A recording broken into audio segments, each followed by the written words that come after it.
The rain was a physical thing, a solid wall of water that hit the baked Colorado earth and exploded into a sea of churning mud. It plastered Alara Vance's thin cotton dress to her skin, the cold a sharp shock against her overheated body. She ran not with grace, but with the lurching, desperate gait of a hunted animal. One hand was splayed across the taut swell of her belly, a protective gesture that was as instinctual as breathing. The other arm was thrown out for balance, her fingers clawing at the empty, slick air.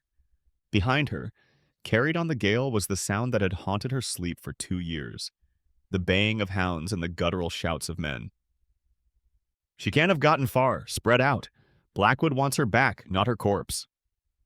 The voice, rough and familiar, belonged to Jedediah Kane. It was the sound of iron keys in a lock, of a food tray scraping on a stone floor, of casual cruelty. Hearing it out here under the vast, violent sky was somehow more terrifying than hearing it through a thick wooden door. There were no walls to protect her now. There was nowhere to hide. Thunder cracked open the sky, a deafening roar that vibrated in her bones. For a blinding second, the landscape was illuminated in a stark, skeletal white. Twisted pinyon pines, jagged rocks, and the endless rolling expanse of mud. In that flash, she saw a memory. The same lightning, a week prior, viewed through a grimy pane of glass in her small room. It had revealed a weakness, a line of rot in the exterior wall of the outbuilding where she was kept. A single board, its nails rusted through. For a week she had waited, praying for a storm just like this one. Tonight, a bolt had struck the massive cottonwood near the main ranch house, a thunderous explosion that had sent the guards running. It was the only chance she would ever get. With a strength born of pure desperation, she had thrown her shoulder against the rotted wood again and again, ignoring the splintering pain, until it gave way with a wet crack. She had squeezed through the narrow opening, tearing her dress and her skin, and had run. Now the chase was on. The mud sucked at her worn-out shoes, trying to pull her down, to hold her for them. Her lungs burned, each breath a searing intake of frigid, rain-soaked air. The baby shifted inside her, a heavy weight that threw her off balance. She had to keep going. For this child, a life conceived in shadow, but sworn to be born in the light, she had to keep going. Another shout, closer this time. The dogs were gaining. Their barking was frantic, eager. Panic, cold and sharp, lanced through her. She risked a glance over her shoulder, and her foot caught on an exposed root hidden by the slurry. Time seemed to warp. The world tilted violently, the dark sky and the brown earth swapping places. She tumbled, not falling so much as being devoured by the landscape, down a steep, rocky embankment. Rocks tore at her, and the breath was smashed from her lungs in a silent scream. She landed with a sickening thud at the edge of a creek, swollen to a raging torrent by the storm. A bolt of pure agony shot up from her ankle. She tried to push herself up, to crawl, but the pain was a white-hot nova. It was broken, or close to it. The barking was directly above her now, on the ridge she had just fallen from. Lanterns cut yellow, dancing slashes through the darkness. She was trapped. A sod thick and hopeless caught in her throat. After 2 years of dreaming of freedom, it was to end here, drowned in mud and pain at the bottom of a gully. Panic was a living creature, clawing its way up her throat. Alara dragged herself by her elbows, her broken ankle a dead weight of agony, pulling her body behind a cluster of rain-slicked boulders. She pressed her face against the cold, wet stone, trying to muffle the sound of her own ragged, terrified breaths. Above, on the ridge, the lanterns bobbed like malevolent will-o'-the-wisps. Kane's voice cut through the storm's roar. "Damn this rain. She's down there somewhere. The dogs have her scent." A figure started to descend, a man leading his horse cautiously down the slippery embankment. The yellow light of his lantern swept back and forth, getting closer, painting the rocks around her in flickering relief. Alara squeezed her eyes shut, a prayer forming on her lips. Not to God, she'd stopped praying to him long ago, but to any spirit, any force that might listen, please, not again. Don't let them take me back. Then, something impossible happened. From the impenetrable darkness on the far side of the churning creek, there was a sound, or rather, the lack of one. A soft, sharp thwip that barely registered above the storm. An arrow, fletched with dark feathers, slammed into the mud not 2 feet from the descending horse's head. The animal screamed, a high-pitched sound of pure terror, and reared violently. It threw its rider, who tumbled backward with a curse and scrambled back up the embankment in a panic. "What in the hell?" a man yelled from the ridgetop. "Arapaho!" Kane spat the word like a curse. His voice was tight with a new kind of tension. This wasn't a runaway woman anymore. This was hostile territory. "Damn savages. It ain't worth getting picked off in the dark. The storm will finish her anyway. We'll find her tracks at dawn. Regroup. Back to the ranch." The lanterns converged, hesitated, and then began a steady retreat. The sound of the dogs and the cursing men faded, swallowed by the wind and rain. The immediate danger was gone, but Alara's body remained coiled tight. A new fear, ancient and unknown, replaced the familiar terror of Cain. An arrow from the darkness. A silent watcher. Was she saved, or merely passed from one captor to another? A figure detached itself from the deep shadows across the creek. It moved with a fluid grace that seemed to defy the sucking mud and treacherous terrain. A man. He waded into the churning, waist-deep water without hesitation, the powerful current seeming to part for him. He carried a longbow in one hand, and his face, as he drew closer, was a mask of stoicism, impossible to read in the gloom. He emerged from the water, dripping, and stopped a dozen feet from her hiding place. He didn't speak. He just stood there, a silent, imposing silhouette against the storm-racked landscape. Alara, conditioned by 730 days of absolute powerlessness, flinched back, her hand closing around a sharp-edged rock, the only weapon she could find. He saw the movement, his dark eyes flicking to her hand, but his expression didn't change. The chapter of her escape had ended. A new, far more uncertain one was beginning in the silent, watchful gaze of the Arapaho brave. He led her not by force, but by a gesture, a simple nod of his head towards a dark cleft in the rock face she hadn't noticed. Getting there was an agonizing ordeal. Every time she put weight on her injured ankle, the world dissolved into a haze of white pain. The stranger offered no hand, but he walked slowly, matching her limping pace, his patience a silent, unnerving thing. The space was a shallow rock shelter, barely a cave, but it was dry. He moved with an economy of motion that was mesmerizing. Within minutes, he had gathered dry tinder from a protected crevice and, using a flint and steel from a leather pouch, coaxed a small, nearly smokeless fire to life. The flickering warmth was the most comforting sensation Alara had felt in years. She huddled on the far side of the fire, her makeshift weapon, the sharp rock, still clutched in her hand. Mistrust was a shield she couldn't lower. The stranger ignored it. He set down his bow and a quiver of arrows, then turned his attention to her ankle, which had swollen to a grotesque size. From another pouch, he produced a handful of dried leaves and roots. He crushed them between two stones, mixing them with a little water from his canteen to form a dark, pungent-smelling poultice.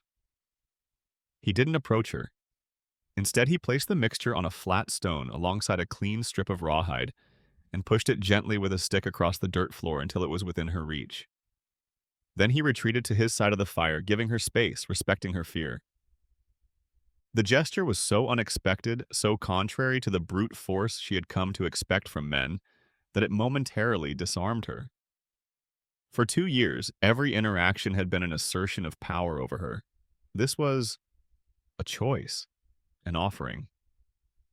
Hesitantly, she reached out and applied the cool, soothing paste to her burning skin. The relief was immediate.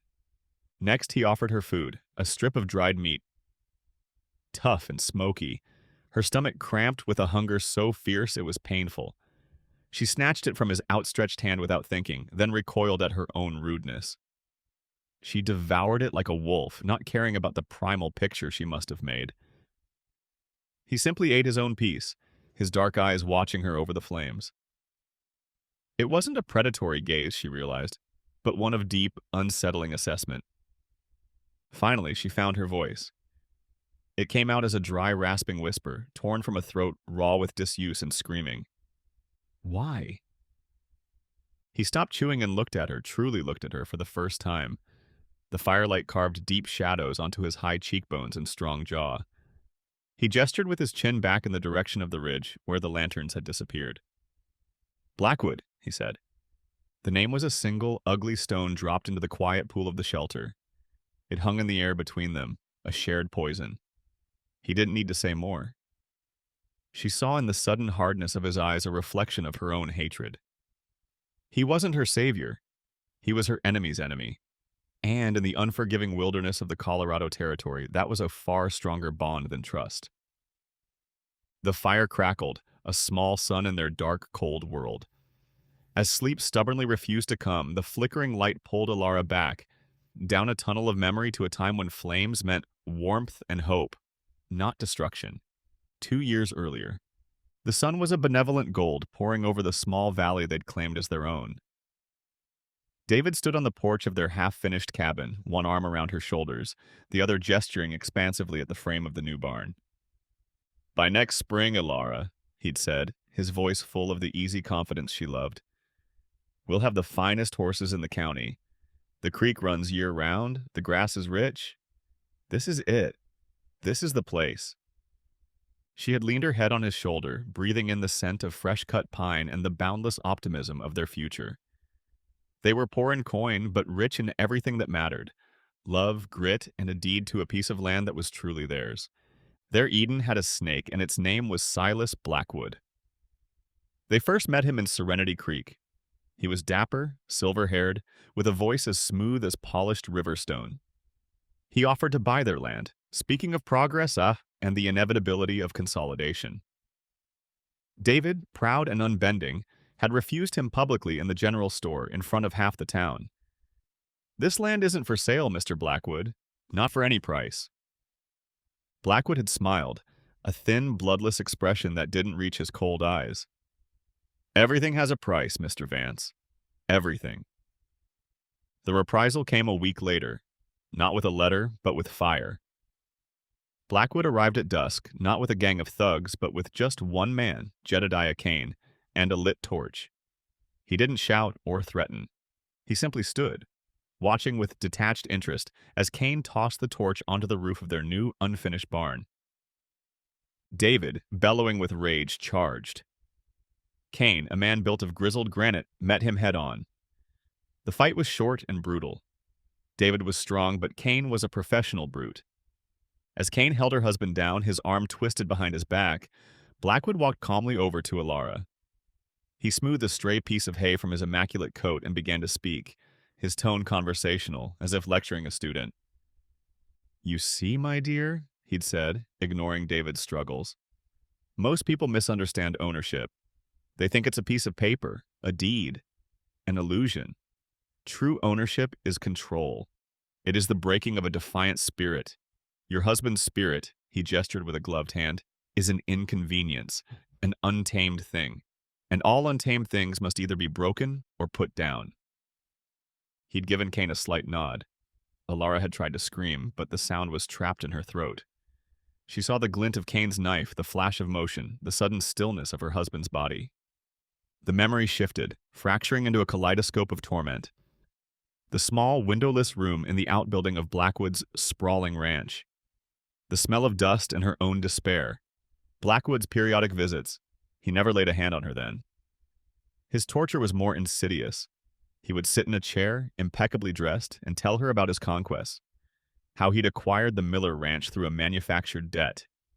How the Johansson family had simply packed up and fled after their well was mysteriously poisoned.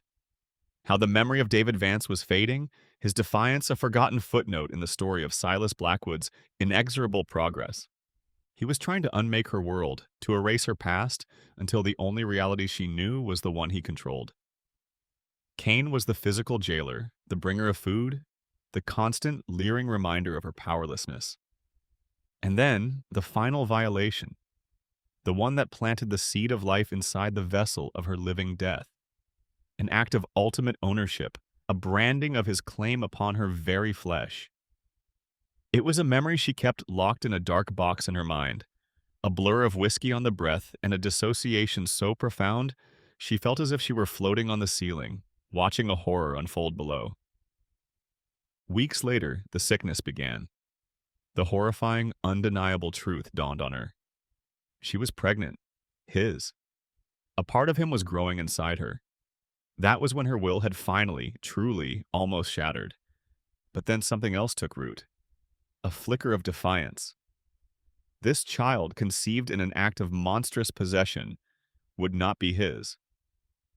She would be hers. This tiny, unborn life became her secret, her reason. It was for this child that her eyes had started searching, seeking, until they found the rotted board, the splinter of hope in a wall of despair. The fire in the shelter dipped low, and Alara shuddered, pulling herself from the drowning depths of the past. The Arapaho man was asleep, or pretending to be. She looked at him, then down at the curve of her belly. The scars of the past were deep, but for the first time she felt the faint stirring of a future. Alara awoke with a start, the echo of a nightmare fading from her mind. The fire was a pile of gray-white ash. The shelter was empty. A cold dread seized her. He was gone. He had taken what little food they had and abandoned her. She was alone, crippled, in a wilderness that wanted her dead. But then he was simply there. He had entered the shelter as silently as a ghost, a brace of rabbits dangling from his hand. He met her wide, panicked eyes, and with a slight motion of his head indicated for her to stay put and be silent. He moved to the mouth of the cave and, with painstaking slowness, peered over the edge of a rock. Alara held her breath. After a long moment, he melted back into the shadows and motioned for her to look. She crawled forward, her heart a frantic drum against her ribs. Far below, near the creek where she had fallen, were two figures. Even from this distance, she recognized the hulking form of Jedediah Cain. He was meticulously examining the ground, moving with the patient, predatory grace of a wolf on a scent. He found the place where she had tumbled down the embankment. He pointed, showing the other man something on the ground. He had found her trail. Alara's blood ran cold. It was over. But the Arapaho man, she needed to know his name, seemed calm. He watched Cain, his expression unreadable. Cain and his man moved downstream, following the creek bed. They were moving away from the shelter. Alara looked at her silent companion, a question in her eyes. He seemed to understand. He pointed downstream, then made a stumbling, limping motion with his hands. Then he pointed to his own moccasined feet, and then to the creek itself, making a washing motion. The realization dawned on her. He had laid a false trail. After bringing her to the shelter, he had gone back down to the creek, created a set of tracks, a single person, wounded and stumbling, leading away from their position, downstream. He had used the running water to wash away his own return scent. It was brilliant. A trick a white tracker like Cain might not anticipate. Cain, convinced his prey was weak and alone, had taken the bait. The Arapaho man returned to the center of the shelter. He looked at her, his gaze intense. He pointed in the direction Cain had gone, a clear sign of danger. Then he pointed in the opposite direction, up towards the rugged, snow-dusted peaks of the high country, towards a wilderness even more formidable than the one they were in. The message was unspoken but perfectly clear. The only path to survival was not back towards civilization, but deeper into the wild. She looked down at her swollen ankle, then at the life growing within her. There was no choice. She gave a slow, determined nod, and he nodded back, a flicker of something, respect perhaps in his dark eyes. As they prepared to leave, a thought struck her. "What is your name?" she asked, her voice still hoarse. He paused, considering her for a moment. "Kaime," he said. The name was soft, like the rustle of leaves. She committed it to memory. Kaim. Together, they left the shelter.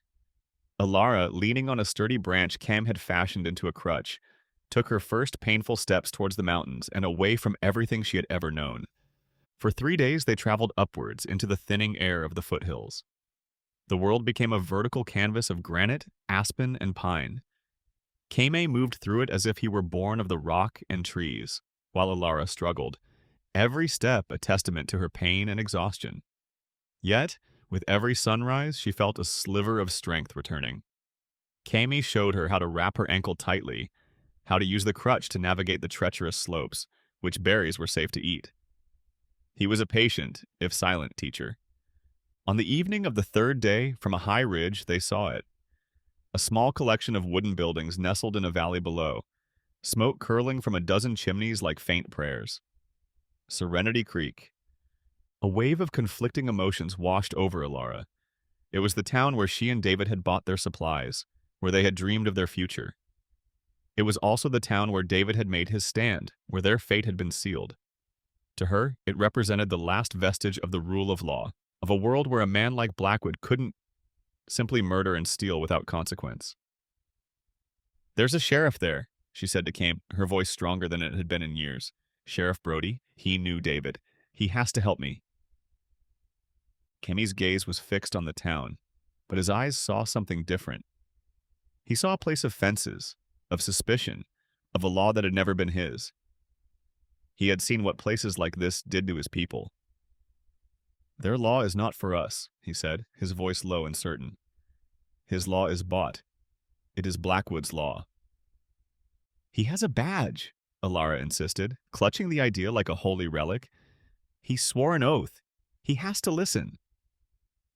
She could see the doubt in his eyes, but also a weariness. He understood her desperation, her need to believe in the world she had lost. He gave a reluctant nod. They would go, but they would go with caution. They descended from the ridge as dusk began to bleed purple and orange across the sky, leaving the sanctuary of the wilderness for the uncertain promise of civilization. Entering Serenity Creek was like stepping into a cold bath. The air, which had been clean and sharp in the mountains, was now thick with the smell of wood smoke, manure, and frying bacon. But it was the silence that was most unnerving. As they walked down the main dusty street, conversations on porches stopped mid-sentence. Faces appeared in windows, their expressions a mixture of fear and hostile curiosity. Every eye was drawn to them. To Kame, his Arapaho features and silent, proud bearing, an immediate sign of an outsider, a renegade. And to Alara, on his arm, her belly swollen under her torn and dirty dress. The whispers followed them like a foul wind. They saw a pregnant white woman clearly having thrown her lot in with a savage. The judgment was instantaneous and absolute. Alara's goal was the general store. She remembered the proprietor, Mr. Henderson, a kindly, balding man who had always given David a fair price and had a kind word for her. She needed supplies, real food, clean bandages, perhaps even a pair of sturdy shoes. The bell above the door chimed as they entered. Henderson was behind the counter, weighing out a sack of flour. He looked up, and his jaw went slack. The small sack slipped from his fingers, dusting the floor in a white cloud. "Alara?" he stammered, his eyes wide. He looked from her to Keem, who stood just inside the doorway, a silent, watchful guardian. "My God, we heard you'd run off, that you were unwell." "I'm not unwell, Mr. Henderson," Alara said, her voice steady despite the tremor in her hands. "I escaped." She placed $2 silver, the last of the emergency money David had sewn into the hem of her cloak, on the counter. "I need flour, salt pork, and bandages." Henderson looked at the coins as if they were venomous. He wrung his hands, his gaze darting nervously towards the street. I can't, Alara. I can't get involved." "Involved in what? In helping a woman who was held captive?" "Please," he whispered, his voice pleading. "Blackwood. He owns the freight lines. He controls everything. Just go." It was then, as her hope curdled into cold fury, that Alara saw it. Pinned to the notice board on the wall, next to advertisements for cattle auctions and a traveling dentist, was a piece of paper. A bounty poster. Her blood ran cold as she read the bold black letters. 500 reward for the safe return of Alara Vance. To the care of Mr. Silas Blackwood. The woman, suffering from female hysteria and delusions following the tragic accidental death of her husband, has fled her guardian's benevolent care. She is considered mentally unstable and potentially dangerous. She is believed to be in the company of a hostile Arapaho renegade. The world tilted. It wasn't just a lie, it was a cage built of words. He hadn't just imprisoned her body, he had imprisoned her identity, her sanity, her truth. To this town, to the entire world, she was not a survivor. She was a madwoman. And Kime was not her rescuer, he was her accomplice. Fury was a fire in her veins, burning away her fear. Alara stormed out of the general store, leaving the silver dollars on the counter, and marched directly towards the sheriff's office. Kime followed a pace behind her, his hand never far from the knife at his belt. Sheriff Brody was an older man, his face a road map of prairie dust and disappointment. He was sitting at his desk, staring into a cup of coffee as if it held the answers to the universe. He looked up as Alara burst in, and a deep weariness settled over his features. "Alara," he said, his voice heavy. He stood up slowly, a man moving against a great weight. "You've seen it, haven't you?" she demanded, gesturing wildly towards the street and the poster that she knew was tacked to his own wall. "You've seen his lies." "Now calm down," he said, holding up a placating hand. "You need to understand the situation here. Silas Blackwood, he's a pillar of this community. He's brought in the railroad spur. He pays for 2 of my 3 deputies. He's a man of influence." "He's a murderer," Alara's voice cracked. "He killed David. Right in front of me, he held me prisoner in a shack on his ranch for 2 years, Sheriff. 2 years. Brody sighed, a long, rattling sound of defeat. He couldn't meet her eyes. Instead, he shuffled some papers on his desk. "I have a sworn statement here, Alara, from Dr. Miller.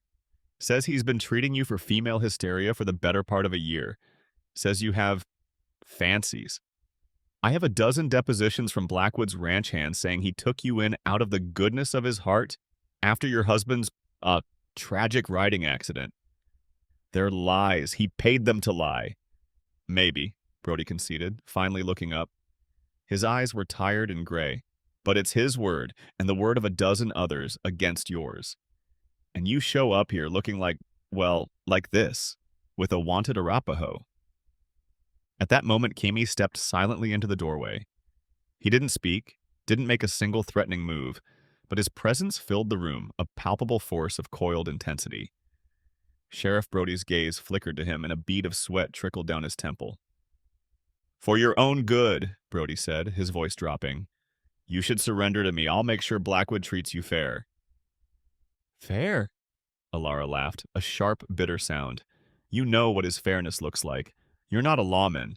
You're his clerk." The insult hit its mark. A flash of shame, quickly suppressed, crossed Brody's face. He looked from Alara's blazing eyes to Kime's stony silence. His hand twitched near the butt of his pistol, but he didn't draw.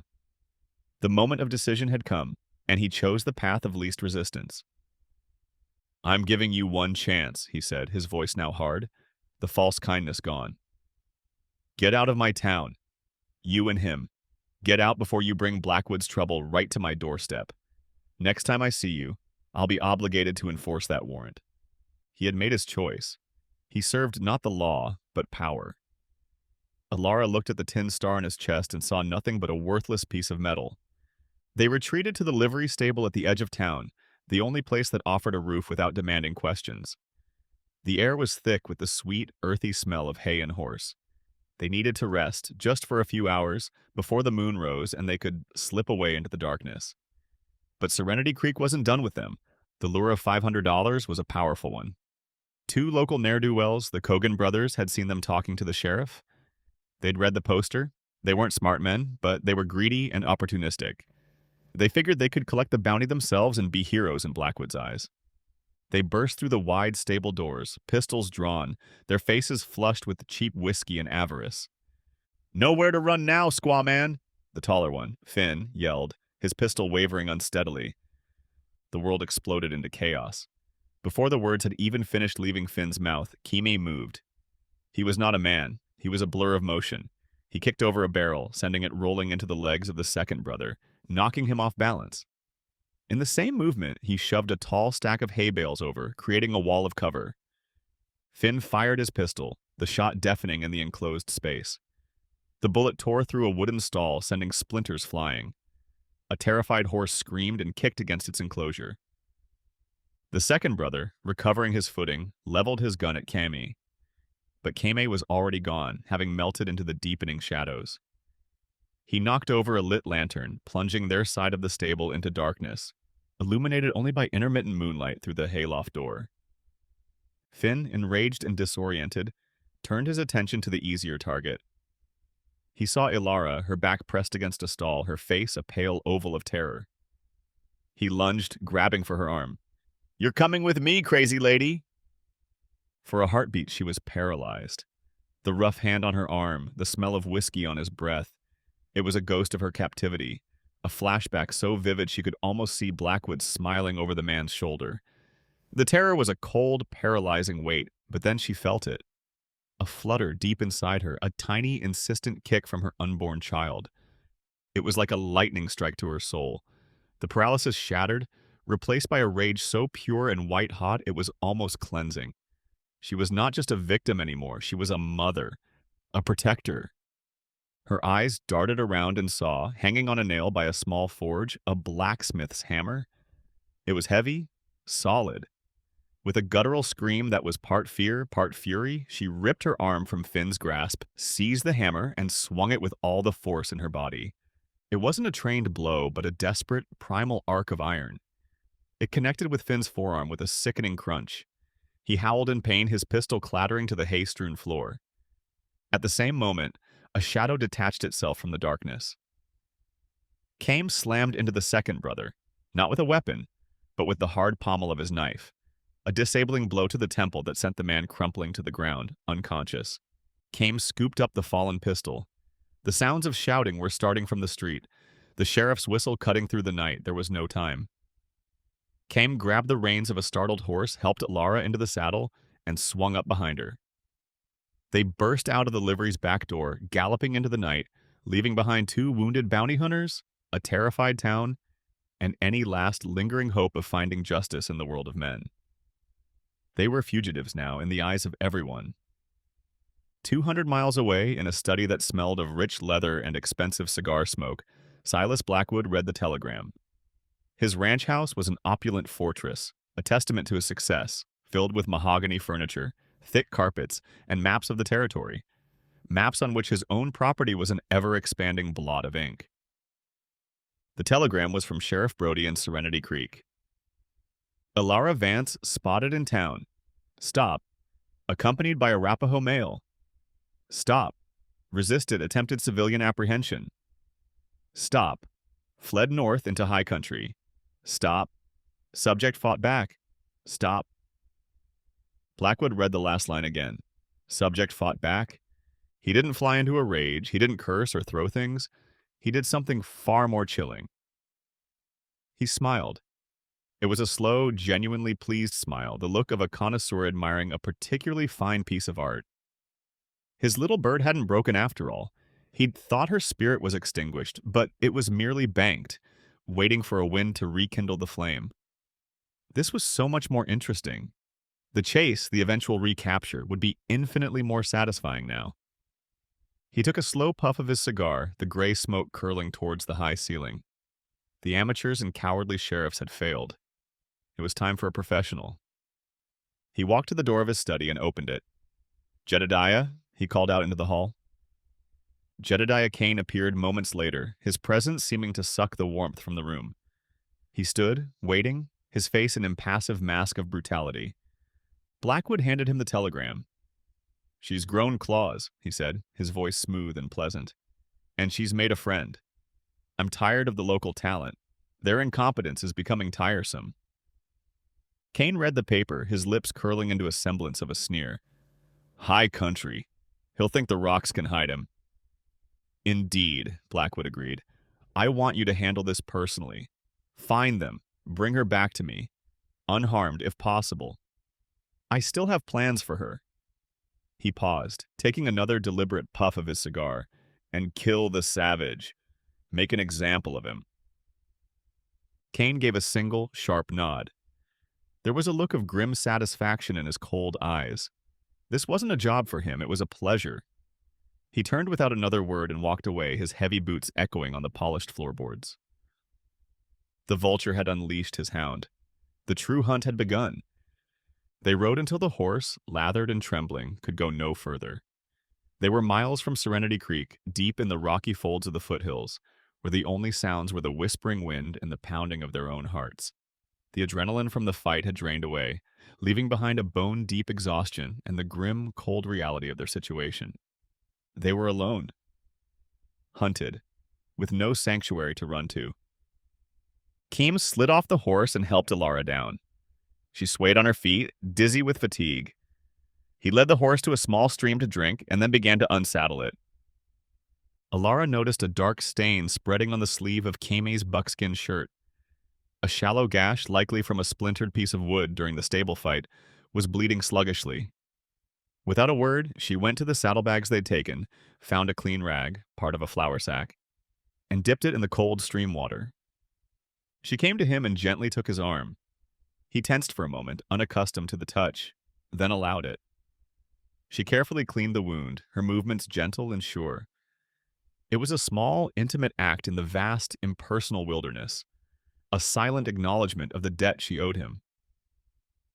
"Thank you," she said, and the words were not the hollow whisper from the cave. They were solid, filled with a universe of meaning. "Thank you for the arrow. Thank you for the fire. Thank you for my life." He looked down at her hands on his arm, then met her gaze in the faint starlight. The shared danger, the violence, the desperate flight, it had burned away the last of the mistrust between them, forging something new in its place. Seeing the new, hard resolve in her eyes, the fire that had swung the hammer, he finally shared a piece of himself. He turned and pointed towards a distant, jagged mountain peak, a black silhouette against the sea of stars. "My people's winter home was there," he said, his voice a low rumble, "in the shadow of that mountain, before Blackwood's men came." He spoke not with anger, but with a profound, aching sadness. "They burned our lodges in the night, drove us from the river, from our sacred grounds, said the land was theirs by right of a paper, from a man in a far-off city." He fell silent for a moment, his gaze lost in the past. "My sister. She was small. She was lost in the chaos of the running. I never saw her again." Alara's own loss, her own grief for David, resonated with his. She looked from the mountain to Keme's stoic, grief-etched face and realized their fights were not just similar. They were the same fight. It was a battle against an all-consuming greed, a blight that devoured land and lives and memories with equal rapacity. Her personal quest for survival, for a sliver of justice for her husband, suddenly expanded. It was bigger now. It was for Keme's lost sister, for the families whose wells were poisoned, for every life crushed under the heel of Silas Blackwood's ambition. She looked at the mountain, a silent promise forming in her heart. "He can't be allowed to win," she said, her voice a blade of cold fury in the night air. "We have to stop him." Kame turned from the mountain and looked at her. He saw not a helpless victim, but a warrior. He gave a single, solemn nod. Their separate paths of survival had merged into one. Jedediah Kane rode into Serenity Creek as the first light of dawn painted the eastern sky in shades of rose and gray. He didn't stop at the hotel or the saloon. He went straight to the livery stable, dismounting with a fluid economy of motion that belied his bulk. Sheriff Brody met him there, looking haggard and old. "Kane, I didn't expect Mr. Blackwood to send you personally." Kane ignored him. He walked into the stable, his eyes scanning every detail, missing nothing. He was an artist, and this was his canvas. He scoffed at the mess, the overturned barrel, the scattered hay, the bloodstain on the floor where one of the Cogan brothers had whimpered until the doctor came. Amateurs. He knelt, running his fingers through the hay. His eyes, accustomed to seeing what others missed, caught a glint of something dark. He plucked it out. A single, long black strand of hair. Not a woman's hair. An Indian's. He rolled it between his thumb and forefinger, then discarded it. He examined the place where Alara had been cornered, saw the discarded blacksmith's hammer, the scuff marks on the floor. He saw the unconscious Cogan brother being loaded onto a wagon. He saw it all and reconstructed the fight in his mind with chilling accuracy. He walked outside to the back of the stable where the tracks of a single horse, ridden by two people, were clear in the damp earth. He knelt again, studying the prints. He noted the specific wear on the left foreshoe, a small nick in the iron. He would remember that. He stood up and finally looked at Sheriff Brody, his gaze filled with a cold contempt. "They're headed for the high country," Kane stated, not asked. He could smell their fear on the wind. "He thinks he can lose me in the rocks. Thinks the mountain will protect them." He swung himself back into the saddle of his own powerful horse, a beast as tireless and mean-looking as its rider. "He's wrong," Kane said, the words hanging like a death sentence in the cool morning air. He nudged his horse into a steady trot, heading north, a lone, relentless hunter, silhouetted against the rising sun. He didn't need to hurry. The mountain was no sanctuary. It was just a bigger cage.